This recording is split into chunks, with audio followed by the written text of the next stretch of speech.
Shabbat Shalom.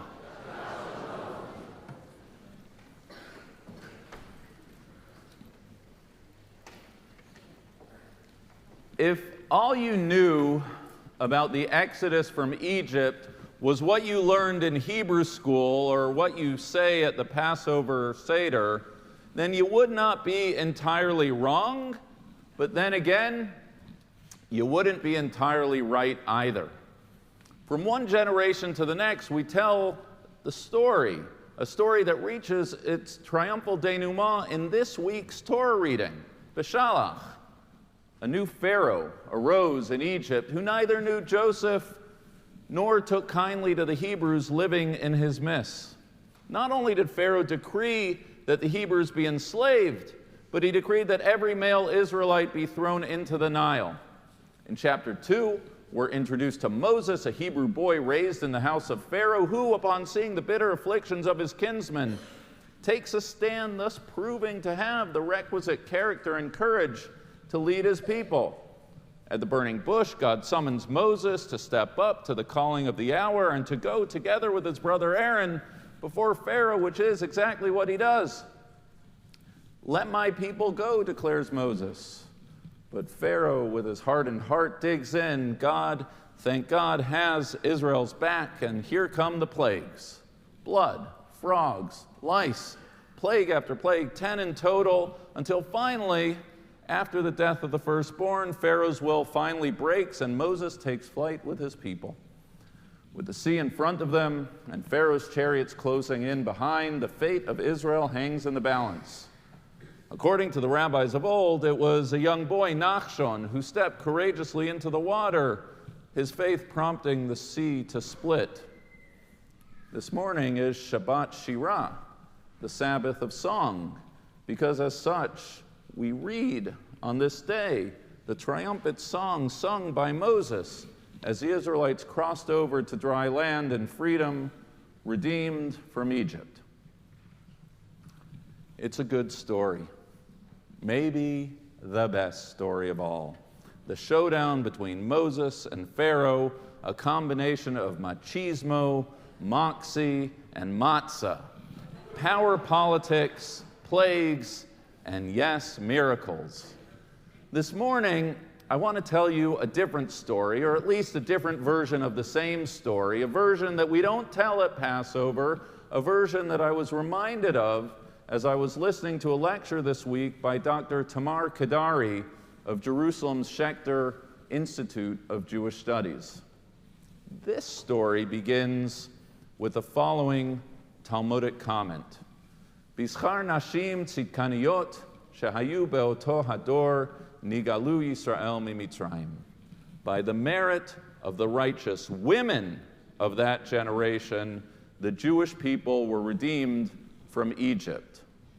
In this version, our focus, as indicated by the Talmudic passage, is not on the men, but on the women of that generation, that it was due to their courage, their character, their vision, their heroism that we were redeemed. So who were these women? Well, let's start at the very beginning. With all of the Hebrew women of childbearing age, Pharaoh's decree had been issued. Every son that has been born shall be cast into the Nile. The men, according to the rabbis, following the lead of Amram, a figure to whom we'll return, divorced their wives. Better, they thought, to not bring life into this world at all than risk it being taken away by Pharaoh's cruel edict. Miriam courageously confronted her father Amram in his hopelessness. "Your decision, father," she said, "is more cruel than that of Pharaoh's. For while Pharaoh's decree was against future males, yours is against males and females. While Pharaoh's decree may result in cutting off a future generation, your decision cuts off the future entirely." Amram embraces the wisdom and the hope of his daughter and reunites with his beloved Yochebed, as do all the Hebrew families, giving life not only to Moses, but an entire generation that otherwise would not have been brought into existence. One cannot underestimate the substance and the symbolism behind the insistence of the Hebrew women to give life to the next generation. According to the Midrash, when the men returned from their daily labors, they were so exhausted, they were so overcome with despair, that they resigned themselves that theirs would be the last generation. It was the women who insisted, hope against hope, that tomorrow could bring a better day. They had hope and they had faith. And while I'm going to keep this sermon PG rated, the rabbis explain that the women also had their feminine wiles, and they took out their mirrors, complimenting each other, supporting each other, and doing whatever needed to be done to bring life into this world. Each child born into a backdrop of death and despair, each child a symbol of hope and resilience, of light and darkness, of steadfast belief in an as-yet unrealized future. So laudable was the faith of Yocheved and the Israelite women that those mirrors that they used to make themselves beautiful would be used in the construction of God's tabernacle itself. For all the faith of the Hebrew women, the wickedness of Pharaoh's decree remained, directing our attention to two women in particular, the Hebrew midwives, Shifra and Puah. While some understand the label Hebrew midwives to refer to Egyptian women who tended to the Israelite women, and others understand the label to refer to midwives who themselves were Hebrew, all agree that these two women possessed a moral courage that transcended national identity. On a practical level, it was the midwives who, in refusing to carry out Pharaoh's decree, saved the Israelites' babies, Moses presumably included. On a deeper level, I think that the story of the midwives is put front and center much in the same way, and follow my reasoning, that as one walks into the Yad Vashem Memorial in Jerusalem, the first thing one encounters is not the horrors wrought by the Nazis, but the Garden of the Righteous, the monument honoring all those Gentiles who saved Jewish lives at great risk to themselves. Both the garden and the midwives remind us that as human beings, we always have moral agency. Choice always exists. The defense of "I was just following orders" is never a defense. And in the words of Martin Luther King, an individual who breaks a law that conscience tells them is unjust is in reality expressing the highest respect for the law. We know what we're going to see. We know what's about to happen, a horror made possible not only by the actions of the perpetrators, but by the inaction of those who stood by indifferently. Not so, says the midwives. We can, even at great personal cost, remind ourselves and those around us that we are all capable of making independent moral choices when it's popular to do so, and perhaps especially when it's not. Notably, the Talmudic text doesn't say that the redemption came by way of the Israelite women of that generation, but the women of that generation, language meant to include both the Israelite and the non-Israelite women. Not just the midwives, who, as noted, might have been Egyptian, but the most prominent non-Israelite woman of that generation, the daughter of Pharaoh. What do we know about the daughter of Pharaoh? Not much, other than the fact that she was bathing in the Nile that day when she eyed the baby in the bulrushes, whom she only knew, presumably due to his circumcision, that he was a Hebrew. Traditionally, we read her decision to rear him and raise him as a lovely act of compassion and kindness, which it was. But it was the late Jonathan Sacks who pointed out that far more was at stake in this scene in the Nile. Imagine, if you will, Sacks writes, that instead of it saying Pharaoh's daughter, the text read Stalin's daughter or Hitler's daughter. Again, the rabbis of the Midrash are well aware of the charged dynamic at hand, painting a scene whereby Pharaoh's daughter's handmaidens caution her, explaining that it's one thing for an Egyptian to disobey Pharaoh's orders, but a risk of an entirely different order for her to so flagrantly violate her father's decree. Nevertheless, not only does she save the child, but she raises a child, and for her courage, the rabbis note, she is rewarded 3 times over. First, it's the Pharaoh's daughter, the adoptive mother, not the biological parents, who get to name Moses, Moses. Second, she herself receives the name Batya, meaning daughter of God. So praiseworthy was her strength of spirit that finally she was rewarded with the rarest honor we have for Jew or Gentile, admission into paradise itself.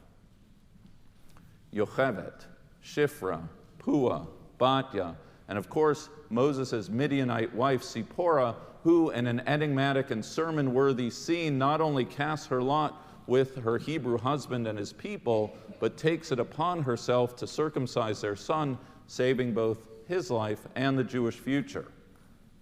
But no discussion of the righteous women of the Exodus generation would be complete without focusing on the great prophetess herself, Miriam. As noted, when we were first introduced to Miriam as a young girl, she asserted her voice in the face of her father's decree.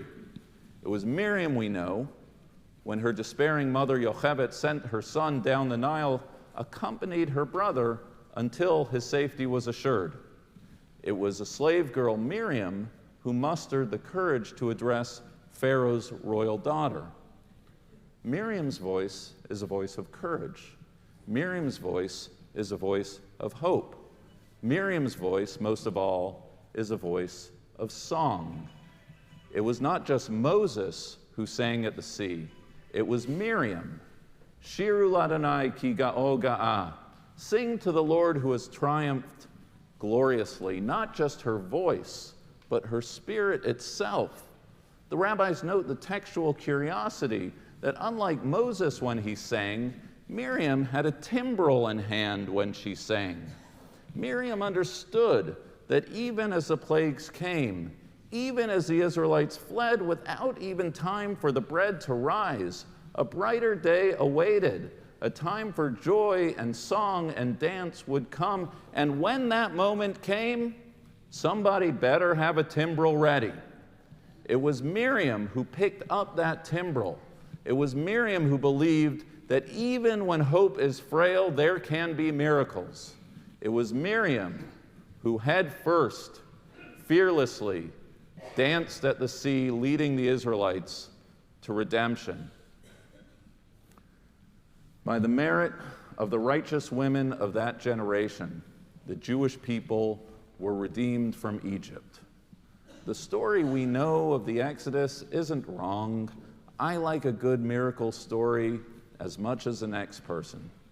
But if we don't elevate and celebrate and seek to emulate the this worldly heroism of the heroines of the Exodus story, then not only do we miss the real drama at hand, but we miss out on the role that each one of us is called on to play in our own lives. We are, thank God, not living in the circumstances of our ancestors, but opportunities for quiet and not so quiet heroism abound. We may, if we so choose, as did Yocheved before us, work towards a future beyond the horizon of our present. We can, like the midwives, take a moral stand, even when doing so comes at cost and sacrifice. We should, as did the daughter of Pharaoh, know that whether we are born to poverty or privilege, extending compassion is our obligation to the cries of a diverse humanity. And we must, as did the prophetess Miriam herself, leverage the power of our voices for love, for compassion, for activism, for hope, and for song. Like timbrels lying on the sea floor, there are miracles within all of our reach. On this Shabbat Shirah, this Sabbath of song, may we find our voices and join the chorus of the righteous women by which our people were redeemed. Shabbat Shalom.